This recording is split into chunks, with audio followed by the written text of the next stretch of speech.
So let's talk about one of the most powerful character, if not the most powerful character in all of fiction. Again, fiction, not just anime. His ability is he can kill anything. And siguro iniisip nyo na parang, simple lang naman yan. Gusto lang niya may mapatay na tao, yun na yun. Pero kasi, it's literally not that simple. Kasi, he can kill anything and everything, including objects, concepts, and even immortal beings. Like we've seen characters na mga embodiment of death, ganyan. Siya kasi embodiment of the end.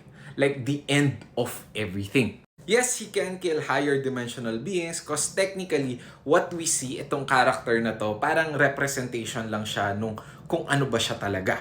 Kasi he himself is actually an abstract concept and literally transcends the higher dimensional planes. Mas may parang ganong explanation. Ang importante lang dito, it doesn't matter how many higher dimensional beings that is. Pagka inisip niya na mamamatay ka, mamamatay ka. Tapos pagka pinatay ka niya, may choice siya na going permanent talaga yon. Like, hindi ka pwedeng i-revive.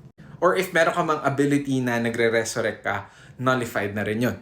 Marami pang ibang applications to kasi he can kill concepts. Like merong omnipotent God na nawala yung omnipotence kasi he decided so. Tapos merong mga wild application of powers siya na minsan medyo nakakatawa lang. Like, he can kill the concept of gravity for a while. Like, kunyari nahuhulog siya, pwede niya patayin yung concept ng gravity like for a while para safe yung landing niya. Parang ganun. And honestly, I see a lot of forums hating on him kasi lang masyado siyang OP and a lot of people actually hate super OP characters.